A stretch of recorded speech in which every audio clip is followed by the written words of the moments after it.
When you're in a negative state, you don't perform at a higher level. When you're in a negative state, it affects your biochemistry, it affects your immune system. You're in a negative state, it affects the people around you. When you're in a great state, perform better, enjoy life more, greater impact, all the above. So it's intelligent to be at a peak state. But you only can manage what you measure, like a business. If when I take a company over and turn around and start measuring things, and I measure the most important things, and the more you measure, the better it'll get. Because you get more, instead of measuring once a year, if you're measuring, once a week, you got 52 times to improve it versus one. So I started measuring it, and I said, I'm going to live in a beautiful state no matter what every day. Now, in order to do that, I have to do two things. A, I have to acknowledge that I've been suffering, and I need to figure out what my favorite flavor of suffering is. So what I began to say is,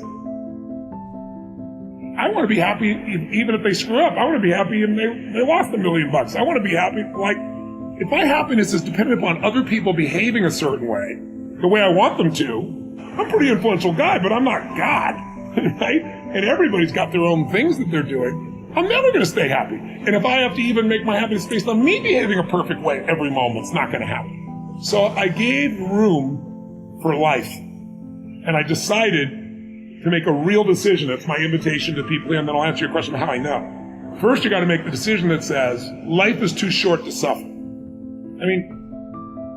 I don't know what's going to happen in your lifetime with your children, with your wife, with your economics, with your business. I'm sure you're going to do well, everything, but there's things outside our control. The government could change the rules on something, right? The rules have changed before around direct marketing and on the web and so forth.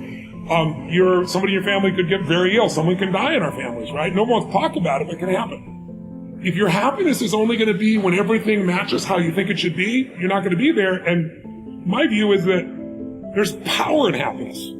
We downplay it in this culture. When a person is happy, they attract other people. When a person is happy, they live longer. That's a fact. When people are happier, they earn more, right? They do better in their careers. These are physiological, these are measured facts in our society, and yet we poo-poo happiness in our world. It's being enthusiastic or something like that. No, it's being inspired, in spirit, feeling alive. So what I did was, as much energy or passion I had before, I still had that, but what I found was, what was the stuff that would suck away that energy? And so now to answer your question, how would I know?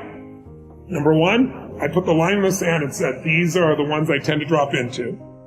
I'm not doing it anymore, and if I find it, I hit a rule. I got 90 seconds to get out. As I did it more and more, it's like a muscle. And when you use a muscle over and over again, it works. It's there for you. And so how I know, to answer your question, a long way to answer your question, but without that, I don't think people understand what we're talking about, is I sense tension in my body. When you're in a beautiful state, things flow. When there's a tension, you can feel it in your face, your head. Somebody says something, somebody did something, somebody didn't do something, somebody used a certain term, somebody dropped something out, or you did something, or you should have done. Whenever that happens, there's a tension. And so I've really trained myself to feel that tension. And when I feel, I go, 90 seconds, and it's a game now. 90 seconds. And since I value that happiness so much, not like a deluded person, I'm so happy. I value being in a beautiful state because it may not be happy. It may be driven. It may be courageous. It may be feeling bold. It may be love. It may be compassion for someone else or even myself. Right? I always have compassion for other people. I didn't have it for myself. Right. And so what I began to do is realize, holy cow, this is something that could change everything. And so that 90-second rule, I feel the tension. And then here's what I do.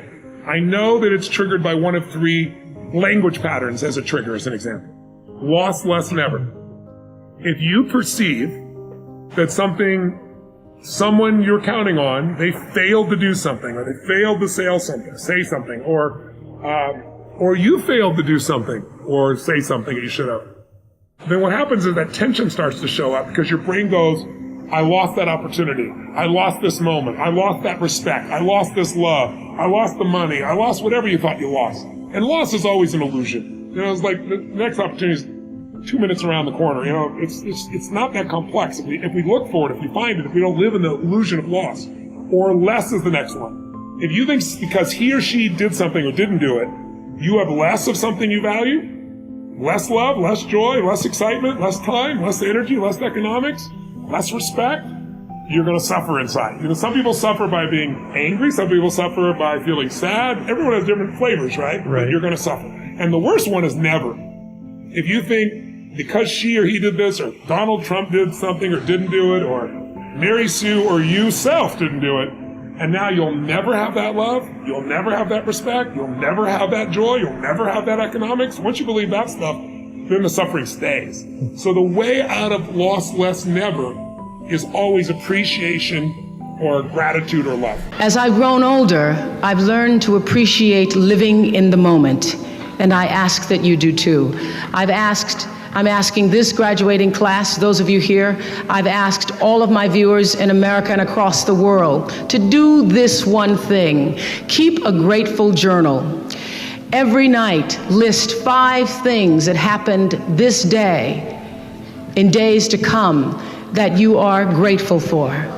What it will begin to do is to change your perspective of your day and your life. I believe that if you can learn to focus on what you have, you will always see that the universe is abundant and you will have more. If you concentrate and focus in your life on what you don't have, you will never have enough. Be grateful. Keep a journal. Being happy is not difficult, but unfortunately most people don't manage it because they think it's going to happen to them. When you're 5 years of age, you're quite happy, isn't it? Yes or no? I want you to go home and see one of your pictures when you're 5, it was like this. Now it's becoming like this. When you're 5 years of age, if you're so happy, by the time you're 30, you should have been ecstatic, if you had grown, I mean.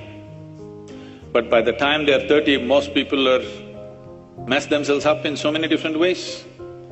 This is not because there is some difficulty with life or happiness, it is just that, as I told you, they gave you a sharp knife. You don't have a steady enough hand. If you had a steady hand, the sharp knife would be a wonderful instrument.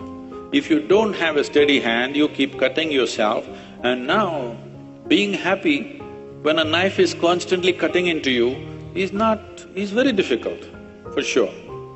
Yes? How many times has it happened to you in the last 25 years that it so happened somebody put a knife into you? Not happened for most of you. If it happened to 1 or 2 people, I'm sorry. Nobody even put a pin into you, isn't it? Yes or no? I'm asking, how many times it so happened from external sources suffering came to you? No, you're mostly in self-help. Yes or no? You're in self-help, isn't it? You don't need anybody's help, you're such an expert. Sometimes when I see people, I think they're training to get employment in hell or something. They're practicing here.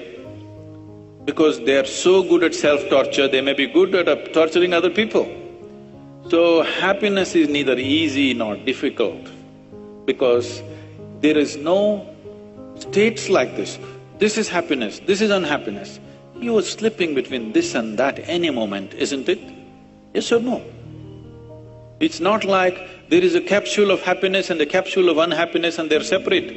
No, it is all intermingling, one moment like this, one moment like… in the same situation. One moment joyful, one moment miserable, another moment some other way. Is it not happening? So these are not anything, this is just this.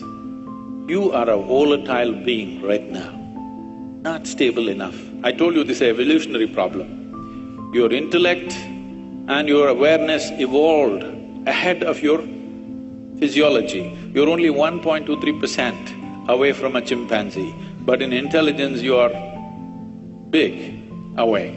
Now your own intelligence turning against you, one simple way of being happy is you go for a lobotomy. You know what that is? Remove half of your brain. You will always be like that. So it's easy. It's not easy, it's not difficult. Should it be managed? You don't have to manage happiness, you must learn to manage your faculties. The only thing is just this, people are suffering 2 most important faculties of your mind, your memory and your imagination, which sets you apart from every other creature. What happened 50 years ago, you can still remember, which no other creature on this planet can probably, distinctly. And you can project into what may happen in the next 100 years. These memory and imagination are 2 basic faculties which makes us human and on top of the evolutionary pile. This is what people are suffering. What happened 10 years ago, they're still suffering. What may happen day after tomorrow, they're already suffering. This is not that they're suffering life, they're just suffering their memory and their imagination. So happiness, don't aim at happiness, just look at yourself. How what you call as myself is being conducted. If you conduct it, if you know how to conduct it the way you want it, you will be blissed out. Yes? It is not being conducted. So happiness and misery is happening by accident. Somebody else can cause happiness to you. Somebody else can cause misery to you. People ask me, Sadhguru, we have been with you for 25 years, we've never seen you angry, do you ever get angry? You want it? Do I look like somebody who is incapable of something like that? If you want, I'll give you. It's just that I have not given this privilege to anybody, that somebody can make me angry, somebody can make me unhappy, somebody can make me happy. No, I kept these things to myself.